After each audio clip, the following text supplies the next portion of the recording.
something about the way you carry yourself has been making people nervous and you don't even realize it.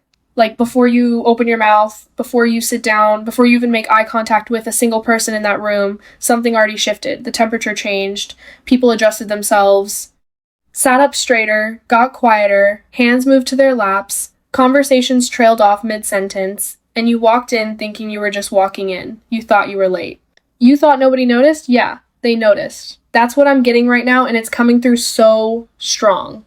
Hey, beautiful soul. My name is Jessica. Welcome back to Moonlit Arcana. If you're new here, please subscribe to the channel and like this video. If you're already subscribed, welcome back. And if you want to go deeper, you can join our channel membership. The link is in the description. I would love to have you in there. Let's go ahead and start today's reading. Before we dive in, I want to remind you to only take what resonates with you. Okay, so let me just say what's coming through immediately, because this energy is almost overwhelming in how specific it is. You are the type of person who walks into a space and people feel it in their chest before they understand it in their head. That is not charisma in the traditional sense. That's not somebody who learned how to command a room from a book or a seminar. That is frequency. That is your energy body arriving somewhere before your physical body finishes stepping through the door. Your aura precedes you the way thunder follows lightning. It's just built into the physics of who you are. And what I keep getting is that most of the time you are genuinely, completely, almost frustratingly unaware of this. You think you're just being you. You think you're being quiet. You think you're blending in. And I need to tell you something with absolute clarity right now. You have never once blended in. Not once. Not in a crowded room. Not in a group of strangers. Not even when you deliberately dressed down and said nothing and sat in the corner. People still found you. People still looked. People still felt something shift in the atmosphere and traced it back to you. That's it. That's your design. Here's the thing about you that I need to describe, because the impression is coming through so layered and specific. On the outside, you give this calm, collected energy. Almost serene. Almost unreachable. There's a stillness to you that people clock immediately, and it does something to them. Some people find it magnetic. Some people find it unsettling. Some people find it both at the same time, and they don't know what to do with that contradiction, so they make up a story about you. They assume you're cold. They assume you're stuck up. They assume you think you're above everybody. They project arrogance onto your silence because they don't know what else to do with someone who doesn't perform. And here's the thing that breaks my heart a little. You've heard those assumptions so many times that part of you has started to wonder if they're right. Part of you has asked, am I too much? Am I too intense? Am I pushing people away just by being myself? And the answer is no. The answer is that what people are responding to is depth they're not used to encountering. Because underneath that exterior is somebody who feels everything on a level that would terrify most people if they could experience it for even 5 minutes. You walk into a room and you don't just notice people, you read them. You absorb what they're carrying. You feel their anxiety before they've said a word about it. You sense dishonesty the way other people sense a change in weather. It just hits you. You pick up hidden motives and unspoken tensions, and you process all of that in real time while maintaining this perfectly composed exterior that makes everyone think nothing touches you, that you're unbothered, that you have it all figured out.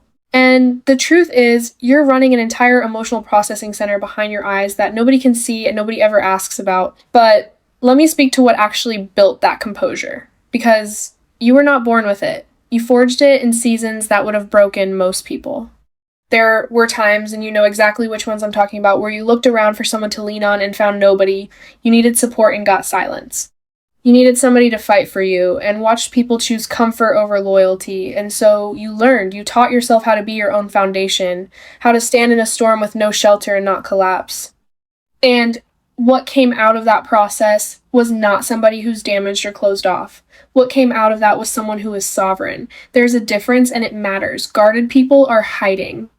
Sovereign people have simply stopped giving access to people who haven't earned it. And that's you. That's exactly you. And the reason people get shaken when you walk in, the actual energetic reason, is this. You carry both energies simultaneously, and it's rare. The masculine and the feminine, the sharp, strategic, calculating mind, and the deeply intuitive, emotional awareness. You can analyze a business deal and then read a person's entire emotional history from the look in their eyes within the same hour. You can hold space for somebody who's falling apart and then turn around and make a decision so decisive it would paralyze most people. You carry tenderness and steel in the same body, warmth and an edge that could cut glass. And most people, oh my gosh, most people are one thing. They're soft or they're strong. They're intuitive or they're logical. They're approachable or they're powerful. You are all of it at the same time. And that combination creates a presence that people can feel but cannot categorize. They sense something extraordinary and they don't have a box to put it in, so they just stand there shaken. Yeah, that's it. Now, let me get into what's been happening in your energy field, because this is where it gets very, very specific. There is someone around you right now, someone real and specific, and what I'm picking up about this person is intense. This is somebody who noticed you before you had any idea they existed.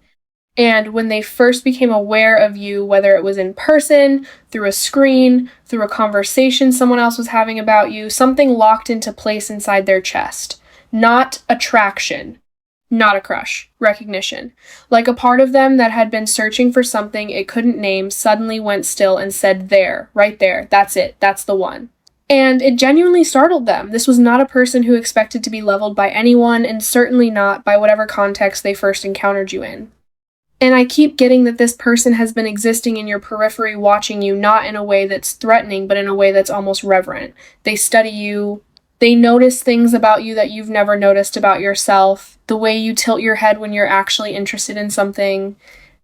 The way your energy shifts when you're uncomfortable gets sharper, more contained. The way you laugh when something genuinely catches you off guard versus the polite laugh you give people you don't trust yet. They've cataloged all of it.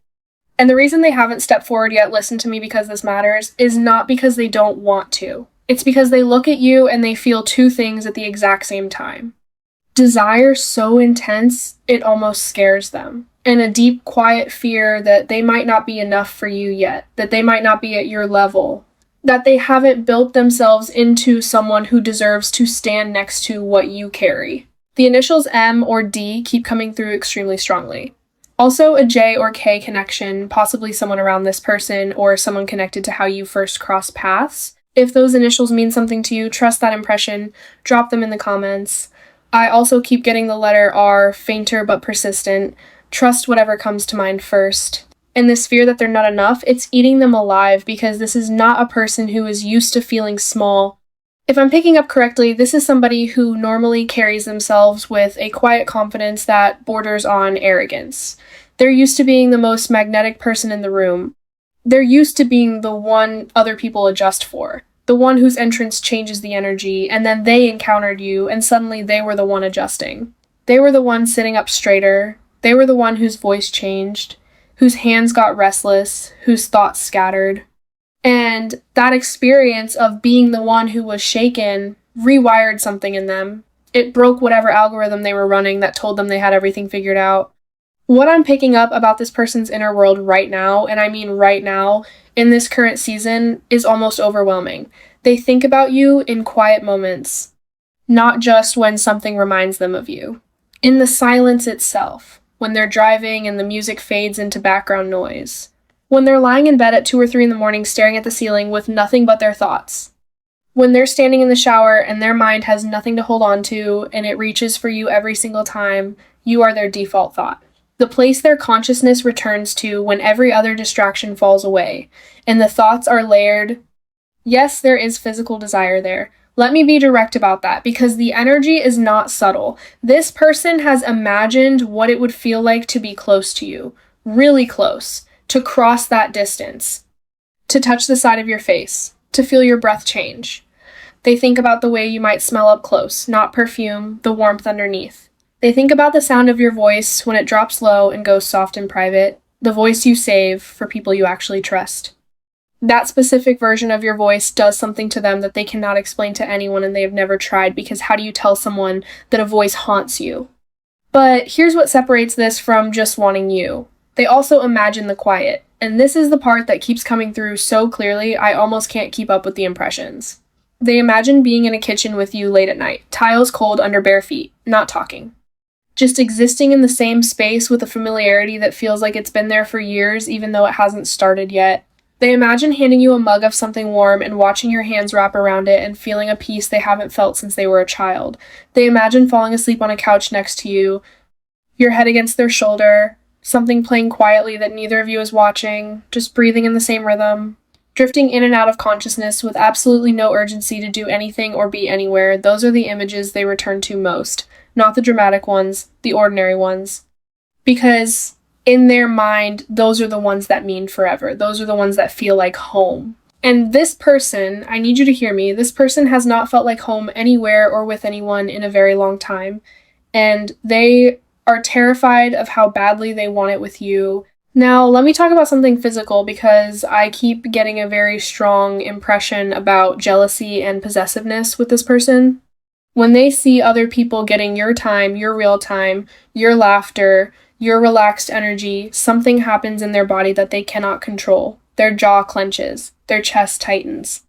Their stomach drops like they missed a step going downstairs. They get quiet in a way that people around them notice and ask about. And the worst part for them, the part that keeps them up at night, is that they know they have no right to feel this way. They haven't spoken up. They haven't claimed anything. They haven't made their intentions known. And the gap between what they feel privately and what they've expressed publicly is a source of genuine suffering for them. They are jealous of people who get to be casual with you, people who get to text you whenever they want, people who get to hear your voice on a random Tuesday afternoon for no reason. They want that access so badly, it's changed the way they move through their days. I'm picking up the numbers 11 and 22 extremely strongly around this connection. 11 is alignment and awakening, two paths that we're always going to cross because they were designed to. Not coincidence. Design. 22 is the master builder. This connection has a foundation strong enough to hold real life on it, not just fantasy, not just chemistry. An actual future with weight and rooms and mornings and years, and the number 8 keeps appearing abundance and energetic reciprocity. Whatever you've been sending out into the world is about to come back to you in ways that surprise you, and I don't just mean in love.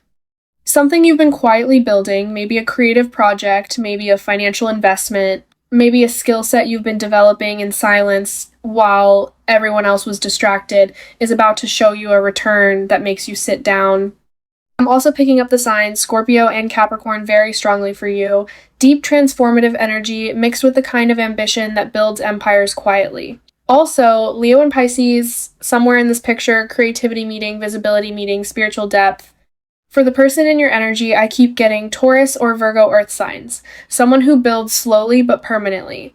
Pay attention if those signs mean something to you. Now I need to speak to something that might make some of you uncomfortable, but it's coming through too loudly for me to ignore. Some of the people who underestimated you, the ones who doubted you or dismissed you or talked about you in rooms you weren't in, they're watching you now, and what they see is not what they expected. They expected you to struggle. They expected whatever they did or said or took from you to set you back permanently. And instead, you did something that none of them know how to replicate. You transmuted it.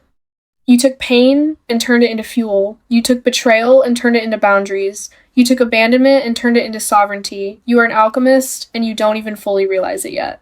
You have been turning lead into gold your entire life.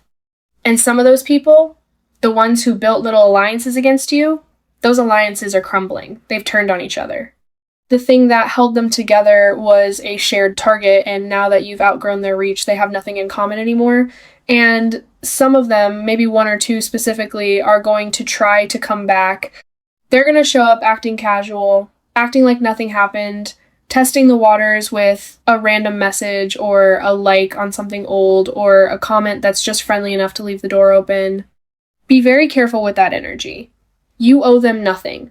Not your time, not your forgiveness on their schedule, not a single explanation for how you survived what they helped create.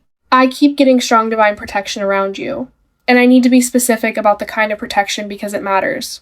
This is not gentle guardian angel energy. This is warrior energy. This is ancestral, fierce, old. Whatever is watching over you does not play. Anyone who moves against you is not just dealing with you, they're dealing with something behind you that they cannot see and cannot fight. And that's why things fell apart for the people who came against you. They thought they were dealing with one person. They weren't. They were never just dealing with you. Okay, I need you to do something for me right now. If anything in this reading has made you stop and put your hand on your chest if you felt that hit of recognition, I need you to drop the words "my aura" in the comments. Drop it right now. Like this video. Subscribe if you haven't already. And share this with one person, just one who needs to hear that the way people react to their presence is not a flaw. It's not too much. It's a frequency that the right people will always respond to. Do that for me. Now let me bring this home because the closing message is the most important part of what I'm receiving. The timing is shifting. I keep getting that over and over. The timing is shifting. Whatever has been stalled in your life, in love, in money, in recognition, in your ability to actually receive the things you've been manifesting, the dam is cracking. And I don't mean a slow trickle. I mean the kind of breakthrough where you look back 3 weeks from now and you don't recognize your own life. The person I described, they're closer to a decision than you think. Something is going to push them past the fear. An event. A realization. A moment where they almost lose access to you and it breaks whatever wall they built. And when they come forward, it's going to feel both shocking and completely inevitable at the same time. And the version of you that is emerging in this season, I need you to listen to me, is not a temporary upgrade. This is permanent. This is the you that was always underneath. The version you were always supposed to walk as, but the world kept telling you to soften and shrink and make yourself palatable. That season is done. You are not going back to dimming yourself for comfort. You are not going back to performing smallness so other people don't feel threatened. You are not going back to the version of yourself that apologized for taking up space. You are somebody who has spent so much of their life managing other people's emotional reactions to your presence. Editing yourself in real time, pulling your energy in so it wouldn't overwhelm the room, lowering your voice, softening your gaze, making yourself smaller. And what's happening now in this exact moment of your life is that something inside you has decided that's over. Not because you became cruel, not because you stopped caring, but because you finally looked at the cost of constant shrinking and you decided it was too high. Your full presence is not a weapon, it is a gift. And the people who can't handle it were never your people. You walked into that room and the energy shifted before you said a word. That was not an accident. That was not a coincidence. That was not something you should try to undo or apologize for.